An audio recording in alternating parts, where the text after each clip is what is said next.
Cette vision de la centralité des États sur la scène internationale ne fait cependant pas toujours l'unanimité. Voyons ce qu'il en est avec le professeur Santander.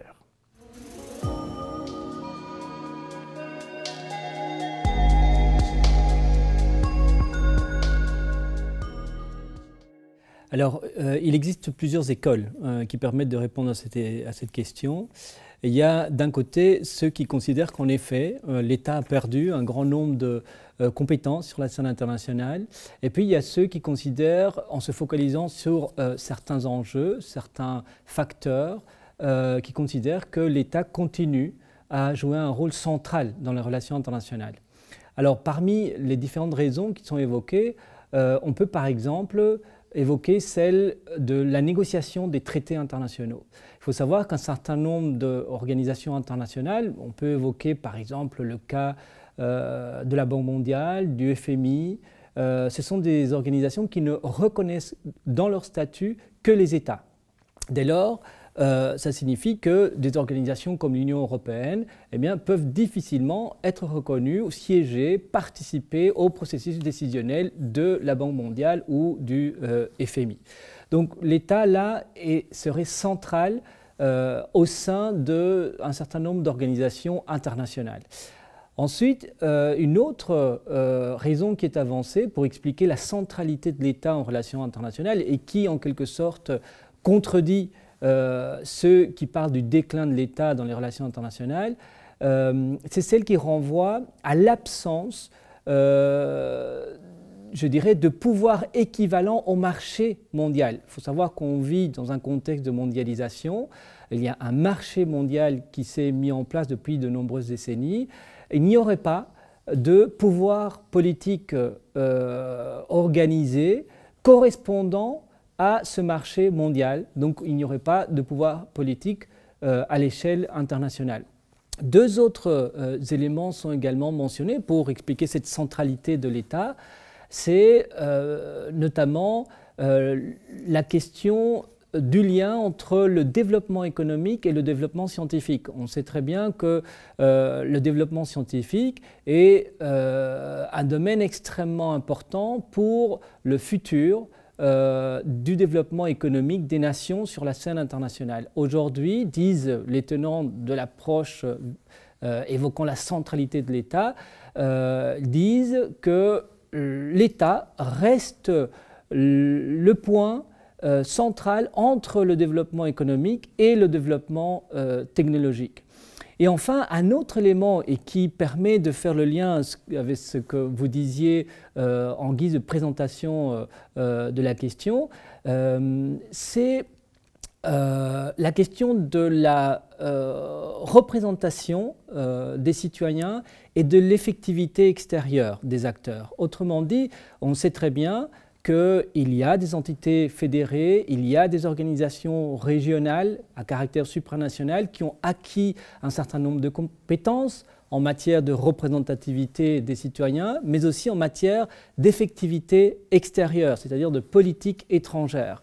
Mais les tenants de la centralité de l'État disent qu'en réalité, l'État demeure central parce qu'il fait le pont, il fait le lien entre les entités fédérées et les organisations supranationales. Après, il est vrai qu'on pourrait évoquer toute une série d'éléments qui abondent, qui essayent je dirais, répondre par l'affirmative à l'hypothèse du déclin de l'État.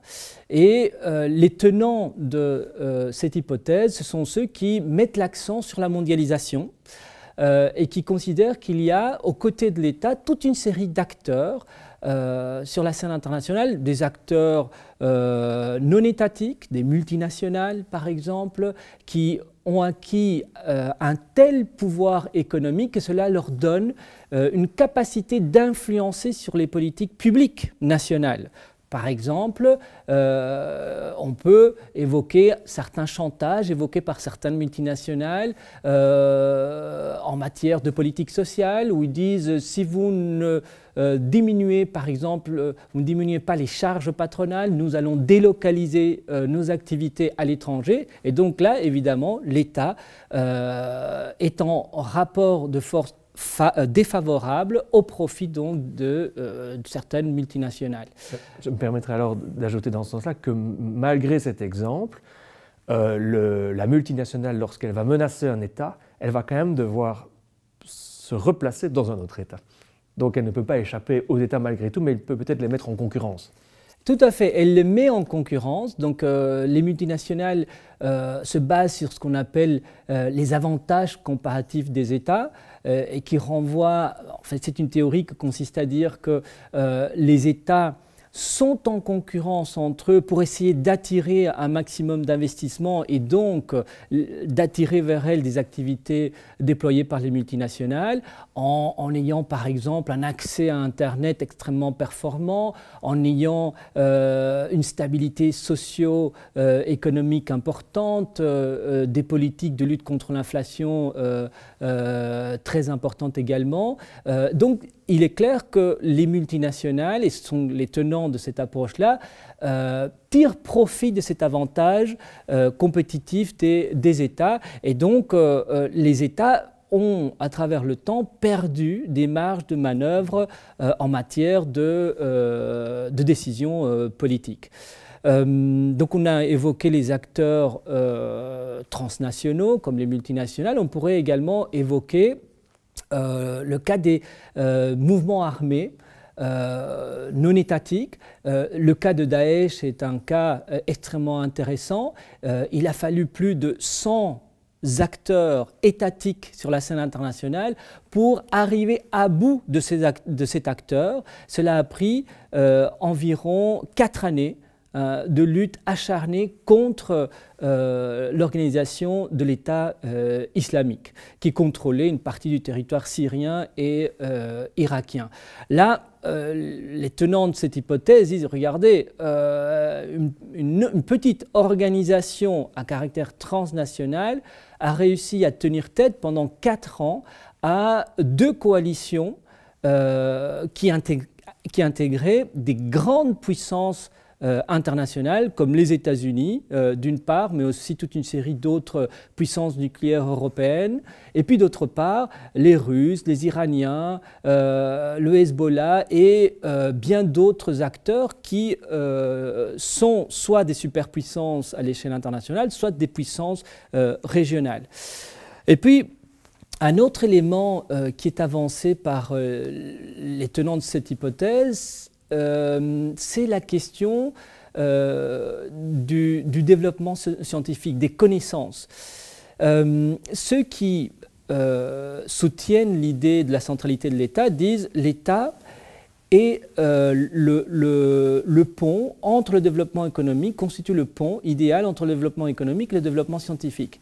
Et en réalité, aujourd'hui, on voit qu'il y a toute une série de multinationales dans le secteur des nouvelles technologies de l'information. On pourrait par exemple évoquer Amazon, Google, Apple, qui ont des budgets en matière de recherche qui s'élèvent parfois jusqu'à 20 milliards de dollars. Là, un pays comme la Belgique, comme la France même, ou d'autres pays plus importants sur la scène internationale sont incapables de rivaliser en termes de production de connaissances scientifiques, notamment dans le secteur des nouvelles technologies de l'information, parce que ces acteurs privés ont des budgets et subventionnent leurs recherches à coût de milliards de dollars. Donc l'État, en quelque sorte, devient dans ce jeu-là un acteur parmi d'autres et n'est plus l'acteur central des relations internationales. Mais il continue à être évidemment un acteur. Merci.